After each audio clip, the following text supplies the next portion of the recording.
Story நேரம் Tamil வியூவர்ஸ்க்கு hi. நம்ம சீரீஸோட 11வது எபிசோட்ல என்ன ஆக போகுது அப்படின்னு தான் இன்னைக்கு இந்த வீடியோல பார்க்க போறோம். ஷீச்சி வைஷாவோட அம்மா கிட்ட சண்டை போட்டுட்டு இருந்தா. லாஸ்ட் எபிசோட் அதுல தான் முடிஞ்சது. வைஷா வெளியே நின்று எல்லாத்தையும் காதல வாங்கிட்டு இருந்தான்.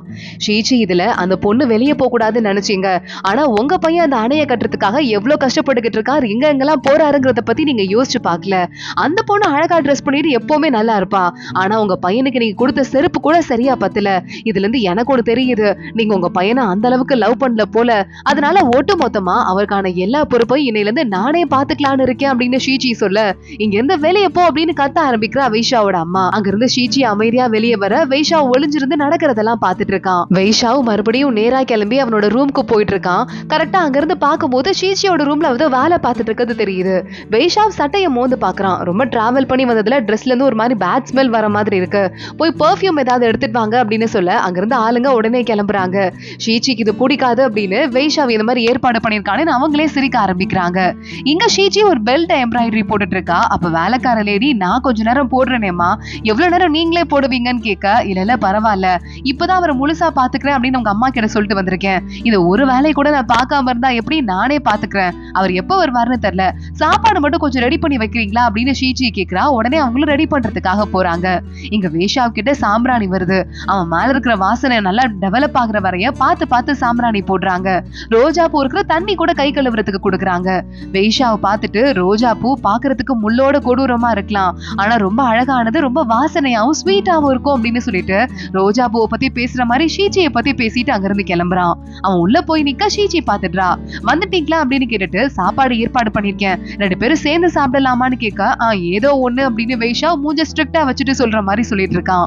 ஷீச்சியும் வைஷாவும் சாப்பிட ஆரம்பிக்கிறாங்க. அன்னைக்கு நான் வந்து சடனா பயந்துட்டேன், பக்கத்துல யாரோ இருந்தாங்களேன்னு, உங்க மேல எனக்கு எந்த பயமும் இல்ல அப்படின்னு ஷீச்சி சொல்ல, அது நான் அன்னைக்கே மறந்துட்டேன் அப்படின்னு வைஷா சொல்றான். நீங்க ஆபத்தான நேரத்துல கூட என்ன ஃபோர்ஸ் பண்ணாத ஆளு, இதுக்கெல்லாம் நீங்க கவலையே பட தேவையில்லைன்னு சொல்ல, நான் வந்து என்னைக்குமே கவலைப்படல அப்படின்னு வைஷா மறுபடியும் சொல்றான். இல்ல, அந்த அணைய கட்டுறத பாக்குறதுக்கு நீங்க எல்லா பிளானையும் பக்காவா போட்டு கொடுத்துட்டு வந்துட்டீங்க, அதனால இந்த சின்ன வேலைக்கெல்லாம் நீங்க போகணுங்கிற அவசியமே இல்ல, நீங்க பெரிய ஆளு அப்படின்னு சொல்ல ஆரம்பிக்க, நீ நல்லா பேசுவேன்னு எனக்கு தெரியும், அமைதியா சாப்பிடு அப்படின்னு வைஷா சொல்லிடுறான். என்னெல்லாம் சொல்லணும்னு நினைச்சாலும் அதெல்லாம் ஷீச்சி சொல்லிட்டா. அமைதியா சாப்பிட ஆரம்பிக்கிறா. வைஷாவை பாக்குறா. அந்த பெல்ட் இருக்கு, இது என்னதுன்னு கேட்க, உங்க பெல்ட் பழசாயிட்டு இருக்கு, அதனால தான் நான் ஒரு புது பெல்ட் பண்ணேன் அப்படின்னு சொல்ல, வைஷா அதை எடுத்து பார்த்துட்டு ஹாப்பி ஆயிடுறான். இதை நீயே பண்ணியான்னு கேட்க, ஷீச்சி ஆமா நானே பண்ணேன், கொஞ்சம் அவசரமா பண்ணேன்னு சொல்ல, ஆமா அதுல இருக்கிறது பாரு, வாத்து சரியாவே இல்ல, டிசைன் ஒரு மாதிரி இருக்குன்னு சொல்ல, வாத்தா அது ஃபீனிக்ஸ் பறவை, அது கூட தெரியல, என் டிசைனை பத்தி குறை சொல்ல வந்துட்டீங்களா அப்படின்னு ஷீச்சி கேக்குறா. அதான் உனக்கு சரியா எம்ப்ராய்டரி போட தெரியலன்னு சொன்னேன்ல, அதான் என்னால கண்டுபிடிக்க முடியல, நீ வீட்டுல இருக்கிற நேரத்துல நல்லா எம்ப்ராய்டரி போட்டு பிராக்டிஸ் பண்ணணும்னு சொல்ல, ஷீச்சி முறைச்சு பாக்குறா. சரி சைஸ் ஆவது கரெக்டா இருக்கான்னு செக் பண்ணுங்கன்னு. பெல்ட்ல போய் என்ன செக் பண்றது இருக்கு, வேண்டாம் அப்படின்னு வைஷா சொல்லிட, ஷீச்சிக்கு இன்னும் கோவம் அதிகமாயிட்டே இருக்கு. சாப்பிட்டெல்லாம் முடிச்சுட்டு வைஷாவோட ரூம்க்கு வந்து எட்டி பார்த்துட்டு இருக்கா பழம் கொடுக்கறதுக்காக.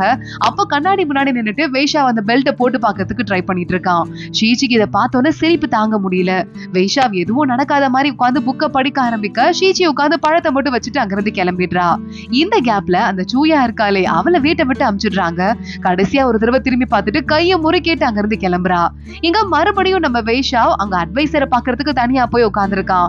என்னப்பா உன் ஒய்ஃபை பத்தி என்கிட்ட பேசணுமா அப்படின்னு கேட்க, எப்படி கண்டுபிடிச்சீங்க அப்படின்னு வைஷா கேக்குறான். இல்ல இப்பதான் கொஞ்ச நாளைக்கு முன்னாடி உன் ஒய்ஃப் என்கிட்ட வந்து பேசிட்டு போனாங்க, நான் அவங்க கிட்ட சொன்னதையே தான் உன்கிட்டயும் சொல்றேன், நீங்க 2 பேரும் புருஷன் பொண்டாட்டி, யாரு உங்களுக்கு சப்போர்ட்டுக்கு இருக்காங்களோ இல்லையோ, நீங்க 2 பேரும் ஒருத்தங்களுக்கு ஒருத்தங்க இருந்துக்கணும், அப்படி இருக்கிறவங்க ஒருத்தங்க மேல ஒருத்தங்க டார்கெட் வச்சுட்டு அடிச்சுக்கலாமான்னு கேட்க, இதுக்கும் மேல நான் அவகிட்ட எந்த டார்கெட்டும் வச்சு அவளை அடிச்சுக்க மாட்டேன், அவளை நல்லபடியா பாத்துக்கணும்னு முடிவு பண்றேன், ஆனா அவளை மட்டும் தான் சியா குடும்பத்து மேல எனக்கு கோவம் இருக்கு அப்படின்னு வைஷா சொல்லிக்கிட்டு இருக்கான். வைஷா அந்த ஊருக்கு அணைய கட்டுறதை பாக்குறதுக்கான கிளம்ப வேண்டிய நாளும் வந்துருச்சு. வைஷா அவங்க வர தளபதிகளா நேரா கொண்டு வந்து நிறைய திங்ஸ் வச்சிட்டு இருக்காங்க. நீங்களே இங்க போறீங்க தலைவரே, உங்களுக்காக பத்திரமா எல்லா பொருளையும் பார்த்து ரெடி பண்ணிருக்கோம், நல்லபடியா போயிட்டு வாங்க அப்படின்னு சொல்ல, நான் போறதுல உங்களுக்கு என்னடா அவ்வளவு ஒரு சந்தோஷம் அப்படின்னு வைஷா கேட்டுக்கிட்டு இருக்கான். அப்படின்னு பார்த்து ஒரு வண்டி நிறைய ஒயின் வருது. நம்ம வைஷாவை இங்க இருந்து அமுச்சு விட்டுட்டு ஜாலி பண்ணலாம் அப்படின்னு இந்த தளபதிங்க எல்லாம் முடிவு பண்ணிருக்காங்க. அப்ப குட்டி தளபதி இருக்கான்ல, அவன் வந்துடுறான். சரி ஓகே கிளம்பலாமா அப்படின்னு கேட்க, ஓகே நீ என்ன தெரியுமா பண்ற, நீ மட்டும் போயிட்டு வா, நான் இங்க இருக்கேன் அப்படின்னு வைஷா சொல்லிடுறான். அப்போ ஷீச்சி தனியா சாப்பாடு ரெடி பண்ணி அமுச்சு வைக்கிறா வைஷாவுக்கு டிராவல்ல சாப்பிடுறதுக்கு.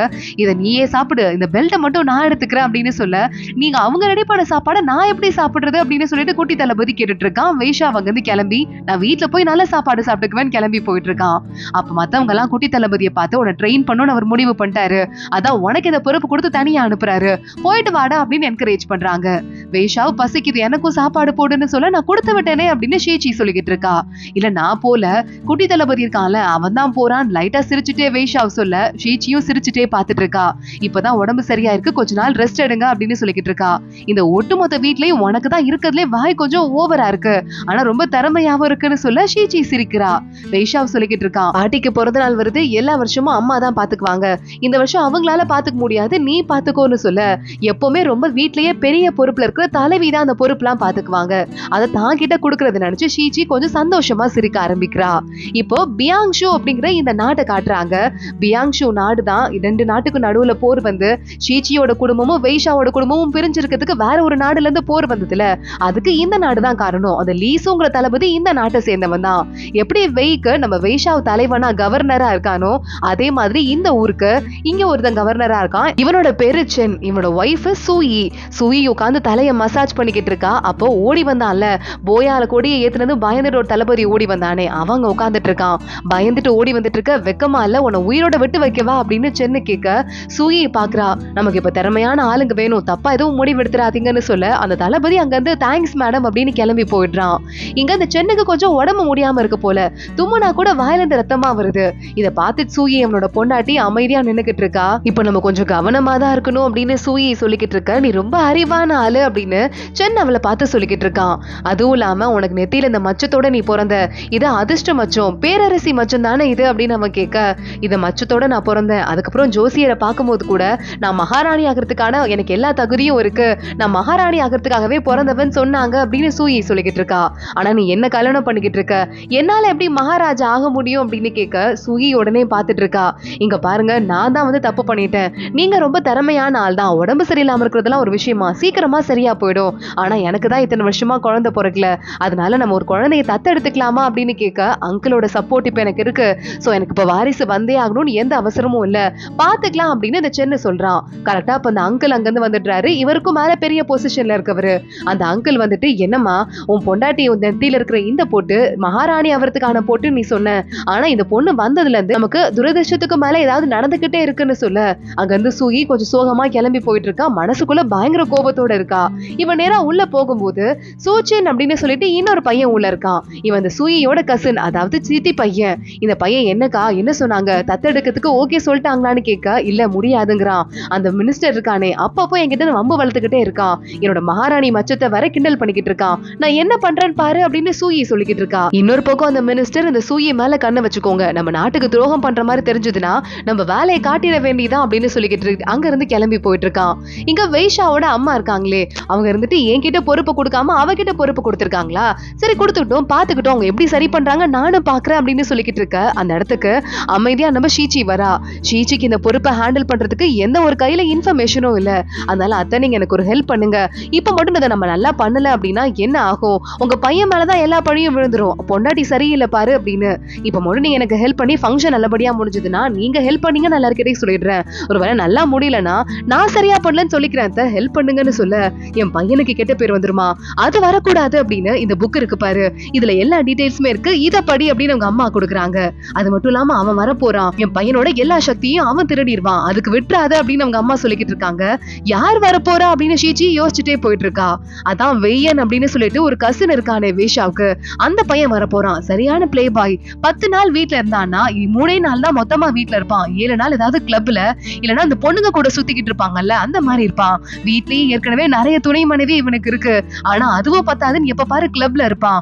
ஊர்ல இருக்கிற பாதி பொண்ணுங்களுக்கும் மேல இவன் கூட தொடர்பு இருக்குன்னு சொல்லிட்டு ஆல்ரெடி எல்லாரும் சொல்லிக்கிட்டு இருப்பாங்கன்னு வேலைக்கார பொண்ணுங்க சொல்லிட்டு போறாங்க. கரெக்டா அந்த வெய்யான் உள்ள வந்துகிட்டு இருக்கான். அவனை வரவேற்கிறதுக்காக அந்த பாட்டி இருக்காங்கல்ல அவனுக்கு வெய்யான்னா ரொம்ப பிடிக்கும் போல. சோ அதனால நம்ம வெய்யான வரவேற்கிறதுக்காக வெய்ஷாவ் பாட்டி வெய்ஷாவோட அம்மா எல்லாரும் வெயிட் பண்ணிட்டு இருக்க. வெய்யான் உள்ள வரா. என்னடா செல்லம் இழைச்சு போன மாதிரி இருக்கேன்னு பாட்டி கேட்க, ஊர்ல இருக்கிற எல்லாரும் நான் ஹேண்ட்ஸமா இருக்குன்னு சொல்றாங்க, உங்க மனசுல மட்டும் இடம் பிடிக்கவே முடியல பாட்டின்னு சொல்லிட்டு அவன் வழக்கம் போல ஸ்மூத்தா பேச ஆரம்பிக்க வெய்ஷாவ் சிரிக்கிறான். இவனை மாதிரி பேசுறதுக்கு யாராவது வருவாங்களா அப்படின்னு அவங்க அம்மா பாத்துட்டு இருக்காங்க. ஓவரா பேசுவானே இவன் வேற அப்படின்னு. வெய்யா நேரா வெய்ஷாவை பாக்குறான். டேய் அப்படின்னு பக்கத்துல போயிட்டு, என்னடா ரொம்ப அழகான பொண்ணை கல்யாணம் பண்ணிருக்கியா, எனக்கு இன்ட்ரடியூஸ் பண்ணலையா அப்படின்னு கேட்க பாட்டி உடனே ஓவரா பேசாதரான்னு திட்டுறாங்க. வெய்ஷாவை பார்த்துட்டு, என் பொண்டாட்டி ரொம்ப பிஸியா இருக்கா பாட்டி பர்த்டே ஃபங்க்ஷன்ல, அப்புறமா இன்ட்ரடியூஸ் பண்றேன் அப்படின்னு சொல்லிடுறான். பாட்டிக்கு நான் நிறைய gift கொண்டு வந்துட்டு இருக்கேன் வெய்யான் உள்ள கொண்டு வர சொல்ல கரெக்டா அப்பன்னு பார்த்து நானும் 2 gift வச்சிட்டு இருக்கேன்னு வெய்ஷாவுக்கு ஒண்ணு வெய்யான் கொண்டு கொடுக்குறாங்க. உள்ள பார்த்தா ஒரிஜினல் ஜேடு கல் இருக்கு. ஜுவல்லரி எல்லாம் பண்றதுக்கு முன்னாடி ரொம்ப ரேர் ஆனது. எங்க கல்யாணத்தப்ப ராஜா எங்களுக்கு கொடுத்தது தாத்தா என்கிட்ட கொடுத்தாரு, நான் உங்களுக்கு கொடுக்குறேன்னு சொல்ல வெய்ஷாவோட அம்மா பார்த்து இத்தனை நாள் என்னோட பையன் மட்டும் இருக்கும் போது ஒரு சின்ன பாறாங்கல்லு கூட கிடைக்காது, இப்ப ஏதோ வெய்யான் வந்ததால நல்ல கல்லெல்லாம் என் பையனுக்கும் gift கிடைக்குதுன்னு சொல்ல சரி சரி ஓவரா பேசாதன்னு பாட்டி சொல்றாங்க. வெய்ஷாவ் மறுபடியும் சிரிக்க ஆரம்பிக்கிறான். எல்லா வேலையும் இங்க உட்காந்து ஷீச்சி பாத்துக்கிட்டே இருக்கா. அடுத்தடுத்து அப்ப வெய்ஷா உள்ள வந்துடுறான். பாட்டிக்கு பர்த்டே gift கொடுக்கறது என்ன தெரியலன்னு யோசிச்சுட்டு இருந்தல, இத பாருன்னு சொல்ல அதுக்குள்ள இந்த கல் இருக்கு. இவ்வளவு குவாலிட்டியான கல்லை என் வாழ்க்கையிலே பார்த்தது இல்ல அப்படின்னு ஷீச்சி சொல்றா. இதுல ஏதாவது நல்ல அழகான gift பண்ணி அதை பாட்டிக்கு கொடுத்துடலாம், தாத்தா கொடுத்ததுங்கிறதால பாட்டிக்கு நல்ல மெமரியா இருக்கும்னு சொல்ல இதுல ஒரு வளையல் பண்ணலாமா அப்படின்னு ஷீச்சி கேக்குறா. என்ன வேணா பண்ணு அப்படின்னு வெய்யான் சொல்லிட்டு அவளையே சிரிச்சுட்டே பாத்துட்டு இருக்கான். எனக்கு இருந்த ஒரு பெரிய பிரச்சனையை தீர்த்திட்டீங்க தேங்க்ஸ் அப்படின்னு ஷீச்சி சொல்ல உனக்கு ஒண்ணு நான் பிரச்சனையை தீர்க்கலையே, பாட்டிக்கு ஹெல்ப் பண்ணணும்னு நினைச்சேன், பாட்டி ஹாப்பியா இருப்பாங்கல்ல அப்படின்னு அப்பயும் முரண்டு புடிச்சிட்டு அங்க இருந்து கிளம்பி போக ஷீச்சி பாக்குறா. ஒத்துக்கிட்டா என்ன குறைஞ்சிருவாரா அப்படின்னு. நம்ம ஷீச்சி அப்புறம் வேலைக்கார பொண்ணுங்களோட நகை கடைக்கு போயிட்டு இந்த ஜேடில இருந்து நகை செஞ்சு தரணும் அப்படின்னு சொல்ல ரொம்ப அழகா இருக்கு, என்ன ஸ்டைல் வேணும் அப்படின்னு அவர் கேட்டுட்டு இருக்காரு. திடீர்னு வெளியே ஒரு குதிரை கத்த ஆரம்பிக்க கையில வச்சிருக்கிற கல்ல அவரு கீழே போட்டுடுறாரு. எல்லாரும் சேர்ந்து பாக்குறாங்க. லேசா வந்துட்டு பார்டர்ல கீரல் விழுந்த மாதிரி இருக்கு. என்ன பண்றதுன்னு தெரியலேன்னு யோசிச்சுட்டு இருக்கும் போது கரெக்டா வெய்யான் உள்ள வரான். வெய்யான் யாரு அப்படின்னு ஷீச்சிக்கு தெரியல. இதுல இந்த மாதிரி டிசைன் செஞ்சா இந்த கீரல் தெரியாம போயிரும் அப்படின்னு சொல்லிட்டு ஒரு வளையலோட வரைய ஆரம்பிக்கிறான். இந்த மாதிரியே செஞ்சிருங்க அப்படின்னு சொல்லிட்டு ஷீச்சியும் சொல்ல வெய்யான் அங்க இருந்து கிளம்புறான். சார் வெய்யான் சார் அப்படின்னு கத்திக்கிட்டே கடைக்காரர் பின்னாடியே ஓடிக்கிட்டு இருக்காரு. வெய்யானா யாருங்க வெய்யான் அப்படின்னு நம்ம ஷீச்சி போய் கடைக்காரர் கிட்ட கேட்க இந்த ஊர்ல எத்தனை வெய்யான் இருக்காங்க நீங்க நினைச்சிட்டு இருக்கீங்க அப்படின்னு கடைக்காரர் சொல்றாரு. அடடா வெய்ஷாவோட கசுனா பாரு, வெய்ஷாவும் வெய்யானும் ஒரே குடும்பத்துல பிறந்தாலும் 2 பேரும் எவ்வளவு வித்தியாசமா இருக்காங்க. இந்த பையன் வந்ததுமே எக்கச்சக்கமான துணை மனைவிங்களை வீட்டு கூட்டு வந்துட்டானா, இப்பதான் கேள்விப்பட்டேன் வேலைக்கார பொண்ணு சொல்லிக்கிட்டு இருக்கா. ஷீச்சி பாக்குறா எவ்வளவு டிஃபரன்ஸ் இருக்கு அப்படின்னு. வெய்யான் வீட்டுக்குள்ள வரான். அவனுக்கு துணை மனைவிங்கெல்லாம் ஆல்ரெடி வீட்டுல இருக்காங்க. அதுல சிங்கர் பொண்ணு ஒருத்தி இருக்கா. வாய பொழந்துட்டு வெய்யான பாத்துட்டு இருக்கா. இங்க ஷீச்சி மறுபடியும் உள்ள போறா. நிறைய கிஃப்ட் எல்லாம் வர ஆரம்பிக்குது. இதுல ஷீச்சிக்கு ஒரு கிஃப்ட் வந்திருக்கு. வெய்யான் தான் அந்த கிஃப்ட கொண்டு வந்திருக்கான். ஷீச்சியோட ஊர்ல மட்டுமே இருக்கக்கூடிய இந்த பூவை. இந்த பூ இந்த ஊர்ல கிடைக்கவே கிடைக்காது. இவ்வளவு ரேரான பிளான்ட்டை எப்படி அங்க இருந்து கொண்டு வந்தாரு இந்த வெய்யான், சரியான ஆள் தான் போல அப்படின்னு எல்லாரும் சொல்ல ஷீச்சி இந்த பூவை பத்திரமா பாத்துக்கோங்க, ஏதாவது ஆயிட போகுது அப்படின்னு சொல்லிக்கிட்டு இருக்கா. எங்க பாட்டியோட வந்து பர்த்டேக்கு வர கிஃப்ட் ஒவ்வொன்றையும் எடுத்து அதை டாக்குமெண்ட் பண்ணுமா. அதை உட்காந்து ஷீச்சி பண்ணிக்கிட்டு இருக்கா. இவங்க கொடுத்த வளையலும் ரொம்ப அழகா இருக்கு, நம்ம கொடுக்க போற வளையல் தான் ரொம்ப அழகா இருக்கு. என்னதான் முரண்டு பிடிச்சாலும் நம்ம வெய்ஷா ஷீச்சியோட பேர் நல்லபடியா இருக்கணுங்கிறதுக்காக அவ்வளவு ரேரான கல் எடுத்து கொடுத்திருக்காரு. இது ஒரு பெரிய விஷயம் தானேன்னு சொல்ல கரெக்டா அப்போ வெய்யான் ஆப்போசிட் பக்கம் வந்து நிக்கிறான். ஷீச்சியை ஸ்கிரீனுக்கு பின்னாடி இருந்து பாத்துக்கிட்டே நானும் கிஃப்ட் கொடுத்துட்டு போலான்னு தான் வந்தேன், இந்த இடத்துல வச்சுட்டு நீங்க கவலைப்படாதீங்க அப்படின்னு சொல்லிட்டு நேரா அந்த கிஃப்ட வச்சுட்டு பக்கத்துல பாக்குறான். அந்த வளையல் இருக்கு, அத கையில எடுக்கிறான். எடுத்து வெளியே போகும்போது என்னையும் செக் பண்ணுங்க, செக் பண்ணாம யாரையும் அனுப்பக்கூடாது அப்படின்னு சொல்லிட்டு அவனும் செக் ஆயிட்டு எதுவும் இல்லை அப்படின்னு அங்க இருந்து கிளம்புறான். இப்பதான் ஷீச்சி வந்து பாக்குறா. வளையலை காணோம். விறுவிறுன்னு தேடுறாங்க. வளையல் எந்த இடத்துலயுமே இல்ல.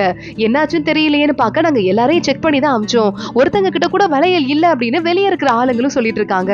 என்ன பண்றதுன்னு தெரியல, இந்த பழி நம்ம மேல விழுந்துட்டா என்ன பண்றது அப்படின்னு வேலைக்கார பொண்ணுங்க பயப்படுறாங்க. அன்னைக்கு நைட்டு நம்ம வெய்ஷா வீட்டுக்கு வரான். நம்ம ஷீச்சி காலில் விழுந்துடுறா, என்ன மன்னிச்சிருங்க அப்படின்னு. என்ன ஆச்சு, ஏன் இவ்வளவு சீரியஸா இருக்க அப்படின்னு சொல்லிட்டு வெய்ஷாவை கேட்க ஆரம்பிக்க ஷீச்சி கதையெல்லாம் சொல்லிக்கிட்டு இருக்கா. வெய்ஷாவை பாக்குறான். சரி ஓகே பரவாயில்ல, இப்ப வளையல் தானே காணா போச்சு, அதுக்கு என்ன அப்படின்னு அங்க இருந்து கிளம்ப ஷீச்சி உடனே அவ்வளவு ரேரான விஷயம் காணா போயிருச்சு, இவர் என்ன இவ்வளவு கேர்லெஸ்ஸா சொல்லிக்கிட்டு இருக்காரு அப்படின்னு பாத்துட்டு இருக்கா. ஆனா வெய்ஷா விறுவிறுன்னு ஓடி போயிட்டு வெய்யான் கிட்ட அந்த கல்லு 2 கல்லு கொடுத்தாங்கல்ல, அதுல ஒண்ணு ஓட்ட இருக்குல்ல, அது கூட நான் வந்து வளையல் செய்யலாம்னு நினைச்சேன், என் பொண்டாட்டி காணா போட்டா, அத வேற வழியே இல்ல, எனக்கு உன்னோட கல்லு வேணும்னு சொல்ல இத கூட உன் பொண்டாட்டியால பாத்துக்க முடியாதா அப்படின்னு வெய்யான் நடிக்க ஆரம்பிக்கிறான். கொடுக்க போறியா இல்லையா அப்படின்னு கேட்டுட்டு அந்த கல்லை நேரா வாங்கிட்டு நகை கடைக்காரங்க வீட்டுக்கு போயிட்டு தளபதியோட வெய்ஷா கதவை தட்டிட்டு நிக்கிறான். இங்க அடுத்த நாள் மறுபடியும் தேடலாம் அப்படின்னு தேட ஆரம்பிக்கிறாங்க. அங்க வெய்யான் வந்துடுறான். இங்க வச்ச பொருள் எங்கேயுமே வெளியே போகாது, பாதுகாப்பு அதிகமா இருக்கதால நான் தேடுறேன் அப்படின்னு சொல்லிட்டு ஏற்கனவே பக்கத்துல இந்த ஜார்க்குள்ள வெய்யான் அந்த வளையல வச்சிருக்கான். அதே மாதிரி ஜார்க்குள்ள இருந்து வளையல் எடுத்துடுறான். இங்க பாருங்க இங்க இருக்கு அப்படின்னு சொல்லிட்டு இத பாத்துட்டு ரொம்ப ரேரான கல்லு, பாட்டிக்கு ராஜா கொடுத்தது, இது வெளியே போச்சு அப்படின்னா ரொம்பவே ஆபத்தாயிடும்னு சொல்ல அப்ப இந்த கல்லை நீங்க பார்த்தப்பவே எனக்கு கடையிலே கண்டுபிடிச்சிருக்கணும், நான் யாருன்னு கண்டுபிடிச்சிருக்கணும், வளையல் யாருன்னு கண்டுபிடிச்சிருக்கணும், என்ன ஏன் தெரியாத மாதிரி நடிச்சீங்க அப்படின்னு அங்க வந்து நம்ம ஷீச்சியை கேட்க நீ ரொம்ப அறிவாளியான பொண்ணுதான் அப்படின்னு எல்லாருமே சொன்னாங்க, நானே செக் பண்ணி பார்க்கணும்ல அதுக்காக தான் நடிச்சேன் அப்படின்னு வெய்யான் சிரிச்சுக்கிட்டே சொல்ல ஷீச்சி ஷாக் ஆயிட்டு பாத்துட்டு இருக்கா. அதோட தான் இந்த எபிசோட் முடியுது. அடுத்து என்ன ஆக போகுது தொடர்ந்து பார்க்கலாம். இந்த வீடியோவை லைக் பண்ணிக்கோங்க, மறக்காம நம்ம சேனலுக்கு சப்ஸ்கிரைப் பண்ணிட்டு பெல் ஐக்கானையும் கிளிக் பண்ணிக்கோங்க. அடுத்த வீடியோல பார்க்கலாம். அது வரைய பாய்.